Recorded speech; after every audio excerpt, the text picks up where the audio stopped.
Hey, cycling community, you know who this is. Steve Grusis, the Cycling Greek.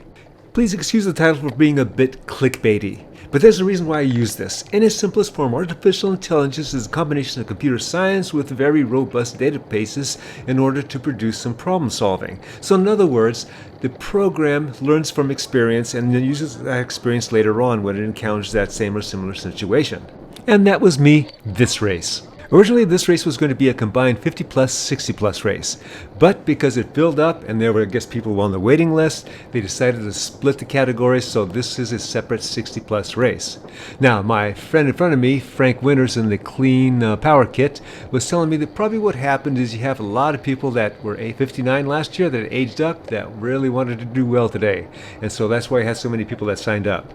I can certainly understand that, as I always look forward to jumping into the next 5-year age group because I couldn't do anything about it. But next year I'm going to be 70, and so you know what that means? I'm going to nationals. Jumping ahead a bit, as we're getting to the first fast section, kind of starting to ramp up a bit, I'm considering this a C-level race. Now, the main race I'm gearing up for, at least the first main race I'm gearing up for, is going to be in a couple of weeks, and that's going to be Copperopolis.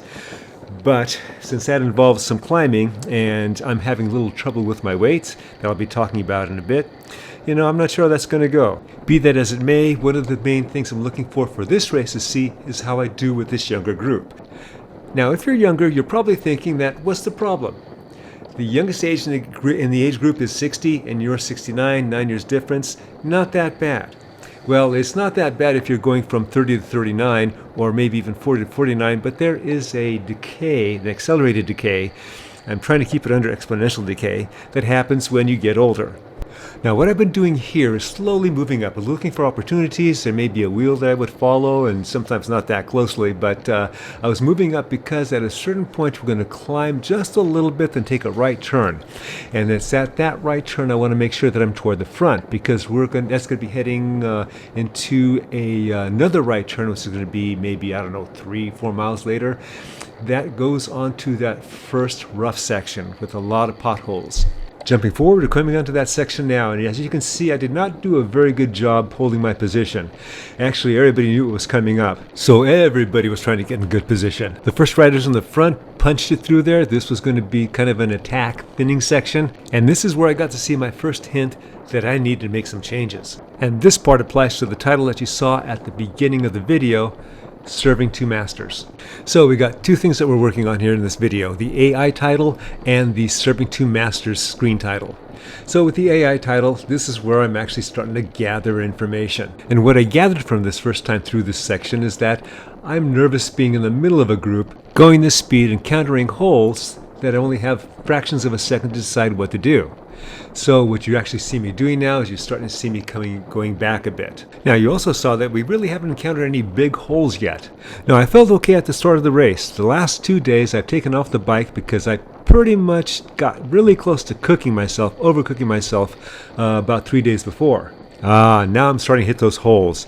It's kind of like being in the old asteroid video game. I tell you, this is sucking for me now. Probably with a lot of other people, but this is definitely sucking. Okay, so that guy looks like he's got a problem with a tire or something that just went backwards. I have no idea where I am in the pack. I kind of figure it's toward the back, so I'm just hoping I stay connected by the time I get out of this. More holes. Now you see I have more distance between me and the people in front of me just because of how fast those holes are coming up relative to what I'm comfortable with. We are coming up to a left-right situation, and it's been a few years since I've done this race, and I remember a hole back on the left-hand side, so I'm kind of staying in the middle to stay away from that. Fast forward a bit, we're still on the bumpy section, don't know what it is. My legs are starting to give out, and people are starting to pass me up because I'm going backwards. How I'm feeling now is quite different than how I felt at Cantua Creek, my first road race of the season. I felt a lot more powerful there. Now, we didn't have these bumps and then rough roads, and it was a 65 plus category, but there was a new bunch of 65s that had aged up into the category, and they definitely made the race look like the races that I used to remember when I was much younger. And I'm thinking this all can be attributed to the changes I made to my training recently when the weather started getting better. Before then, I built up quite a bit of endurance starting from around June, July of the previous year. Then we had a lot of rain that usually happened midweek, and I was still able to do longer rides somewhat on the weekend. But midweek I would do basically 2 workouts. I would do a VO2 max workout, and I would do a Zwift race. And so this went on for about 4 to 6 weeks before my first road race, which was Cantua. Now keep in mind that was a slightly slower race than this one, and that I gave up the ghost on the penultimate hill right before the finishing climb. I also had a surprisingly good road race, a mountainous road race the next day. I certainly did much better than I did last year. Setting that aside for the moment, let's go back to the action on the screen. As you can see, I am dropped. I've used a lot of energy just being nervous and going off the back, going off people's wheels, and there you have it. So now what I'm thinking about, hey, I traveled all this way, I stayed overnight at a Motel 6, and now 5 miles into the race, I am dropped. My legs are killing me. I have no idea what I'm going to do right now, but I'm relying on my endurance, so I'm just going forward. See what comes up. Jumping ahead just a bit, the pack gets to the corner that turns onto the nice road about 18 seconds ahead of me. Once I make the turn, I see that the pack is bunched up a bit. So that tells me that they're all kind of just resting right now because they put their efforts in to try and get rid of each other, which basically just got rid of me on the bumpy section that we just passed. So I figure it's now or never. So I try to go as fast as I can for the distance that I think it is, and just try and hold it because I don't want a red line. Now, I'd show you my power, but I have my fancy schmancy wheels on that don't have a power meter on it. Yes, I'm using old power meter technology. I'm using the PowerTap hub, at least it's wireless. As an aside, I'm going to do a video in the near future on the upgrades I'm going to be doing to my bike. Back to the bridge attempts. I mentioned that I didn't want a red line. I also don't want to coast in. I want to get close enough because at any moment, and even right now, that can happen. They can stretch out, someone can attack, surge, and they're lined out, and then that's it, they're gone. So then, how much power am I doing? I'm 69. It can't be a lot. I'm so close I can taste it. I don't have a lot of bananas left. The motorcycle saw me coming, move over to the right side, so I'm going to get on the right side. I'm going to try to get whatever draft I can, even though it's a long way from being a draft. Of course, as it gets closer, it's going to look obvious, so I don't want to look like a total dweeb, so eventually I go off to the left, and I attempt to make the rest of the bridge. This is the point where I'm thinking, I can't coast yet. I hope these guys don't attack. More stupid bumps. I just got to get on their wheels. Because I'm on the edge, my heart rate's at 154 and my max is at 164, so I don't have a lot of room to play with. Finally, I get up there and you think I'm safe. Problem is, I'm really tired and I can really feel it in my legs. My problem is that I've had in the past is that I can race strong, or relatively strong in my case, and then at a certain point, my legs just die out. Not my aerobics, but the actual muscles in my legs. A lot of long-distance endurance work helped me to alleviate that problem. But now that I'm racing with faster company, I see it again. Right now, my legs are so reamed, I don't know how I'm going to survive into the second lap past that same section.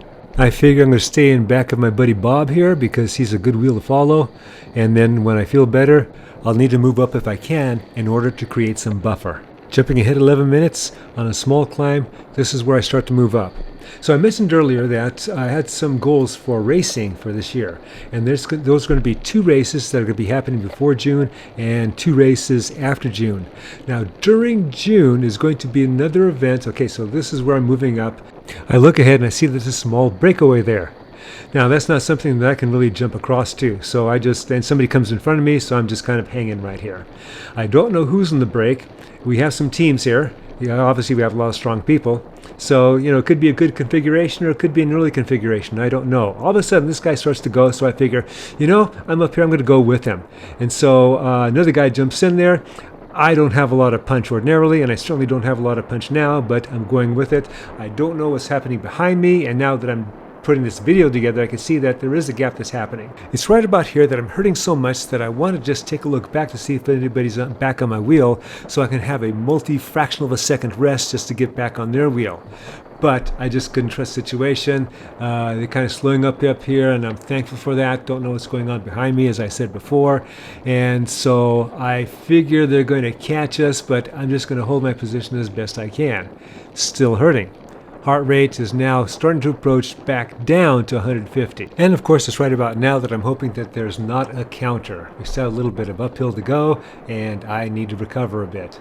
Okay, so back to the previous conversation. I have the 4 races that I'm gearing for, but I also have, and this is where the training for 2 masters comes in, I have this event that I'm going to be doing in June called the Climb to Kaiser. Now, if you guys watch Chris Miller's channel, his podcast, you'll know that this is an event that he did last year and he won it. Back when I was a younger cycling Greek, I came in second in that event. As the weather turned better, I got away from the 4x4 VO2 maxes and Zwift races, and I started doing a lot more miles outside and a lot more climbing. You'll notice that there is a counterattack, and you notice most everybody's letting them go, and so if they're letting them go, I'm good to let them go. As long as I have a wheel to follow and I'm toward the front as we approach the top of this climb, I'm good. Okay, so as I was alluding to, I was putting in a lot more miles. That's how my training has changed. Not only that, a lot of climbing miles. I was doing 8,000 to 10,000 feet on a particular ride I was doing on the weekend, and then I started doing solo, steady-paced endurance rides, let's say one a week during the midweek. And these weren't pure endurance rides. I was throwing intervals in the middle of them, or spread throughout them, in order to make me stronger by the end of the ride, eventually.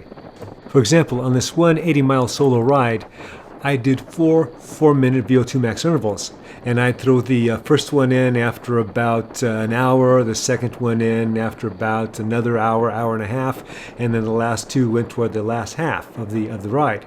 And the first two intervals were within power ranges, and of course you have this cardiac drift that happens, and you start to get tired on top of that, which causes the cardiac drift. And the second two VO2 maxes, while they were valuable for the work that I was doing, were certainly not at the same level that the first two were. I'd also replaced the punchiness of the Zwift races I was doing with some actually killer hill over-under work, which in itself was pretty good. So now that I'm thinking about this, even though I've gotten away from the upper end work, and I think that's okay for right now, it just occurred to me as I'm putting this video together that I am actually doing some self-therapy. The first thing that I need, which I'm not getting, I don't think, or at least I'm pushing it too much, is that I need more rest between my main tough workouts. And that especially includes those solo 80-milers and those 110-mile plus 12,000 feet of climbing rides too. And how I'm going to do that? I'm going to save for a future video. Jumping ahead to later on, still in the first lap of this 3-lap 20-mile per lap race, we're heading to a right turn that's going to take us on to another difficult bumpy section. That's going to include some sharp climbs, including an old KOM from previous editions of this race. Because of that, I was able to position myself comfortably toward the front. Now the roads, there were not as many potholes as there were on the previous section, but it's been a while since I've been on this road, so things could have changed. Also want to stay toward the front all the way through because of those small punchy climbs. And as we all know, punchy means you need a lot of muscle power. And right now, that's not what I have. Jumping ahead again to the final climb, I'd forgotten how many small punchy climbs there were before this final KOM climb. The group kept a steady, strong pace, but nothing that was ballistic, so I was able to handle that. And as you can see, I'm still toward the front of the group. And as with some other sections that got hard for me at times, I used my position, my good position, to be able to just drift back with that little bit of buffer in order to stay connected with the group without redlining. Okay, for extra credit, who remembers this corner where I lost my camera on the very first edition of the Bariani road race, and my camera bounced off of the handlebar mount, and I had to go back and get it because it cost like $250-300 back then. And that was the end of my race. We are now on the final section that has 4 potholes in it that are leading to the end of the lap. Fortunately, I'm still in good position toward the front of the pack. Now, what you haven't seen in this video is that I've been following Jeff Linder's NorCal Cyclist advice in terms of always being on a wheel when I'm trying to move up, and I was always trying to move up to stay in good position. And often I would have to drift back, circumstances happen. You have other riders, other flows of riders that are moving up on the other side of the road, but I usually did a pretty good job with that on the first lap. Now, my legs are still hurting, and at a certain intensity, then that becomes very evident. And so in the second lap, things are going to get tougher. It's going to be harder to stay on wheels, and, well, you'll see. We are now in the fast section, just after the second lap, heading into the mid-30s. I got to get up toward the front to be in good position when we hit that uphill 100-degree right turn, because a few miles later is going to be that right turn that comes up to that ugly section. And this is where the AI in the title comes into play. From what I learned from the first time through, that I have to be toward the front entering that section. That will do two things for me. That'll have less people in the front, therefore less possibilities of crashes happening in front of me, and it'll give me better sight to see what's coming toward me. I'm being a tad relativistic. I'm actually going toward it. I'm thinking of the Asteroids video game. I jumped ahead a little bit, but we're still approaching that right-hand turn. I wanted to show you that I was having difficulty moving up, and mainly because of the power problem I was having with my legs. As an example, this guy finds a landing, starts to move up. I should be right on his wheel, but I can't because I just don't have the power to do that. I just keep at it because that's all I can do, and eventually I get up there, and now I'm in good position. The pack is starting to move left. We have a center line rule. I'm on the inside, so that means I'm going to take the safer inside line. Life is good for the moment. Now, there may be people that are starting to take chances, or they applied acceleration at the wrong spot. Keep your eye on the outside lane as we leave the corner. Looks like somebody's about to touch wheels. This slows up the group up just a bit, which helps my poor aching legs, but it also causes them to sprint, and so now you'll see them sprinting ahead. I'd love to sprint with them and stay on their wheels, but I just can't. So I have a little bit of a buffer, and but now I'm able to get on a wheel, and so I'm still toward the front. Now, also remembering what has happened from the previous lap, a lot of the potholes were toward the right side, so now I'm staying toward the middle. I'm sure there's some stuff on the left side too, but and there's stuff in the middle, obviously, but nothing like there was on the right side. So I figure this is where I need to stay. Also, the pack doesn't seem to be attacking like they were in the first lap, and that is good for me. I jumped way ahead toward the end of the second lap where we're heading to that right turn that goes to that KOM section, we'll call it. And I was able to position myself toward the front, at least not way in the back. For almost the entirety of that second lap, I was having trouble getting in position and staying in position because of my legs. I was experiencing a lot of pain in my muscles. My aerobic system was fine. So now we're on that KOM section, and I'm in still relatively good position. Jumping ahead a bit to one of the small climbs before the KOM, my heart rate's pretty low, but my muscles, they about reached their limit. Someone in the front probably does a small acceleration, which incites the others, and then that's it. I come off. I kind of wait a while, thinking that maybe these guys will slow up again and I can do what I did in that first lap, but no go. That's it. As we come to the end of this video, I remember now that I mentioned my little weight situation that I have. Well, I guess I'll have to wait for the next video to talk about that one too. Alright, you know the drill. Comment, like, subscribe. The Cycling Greek.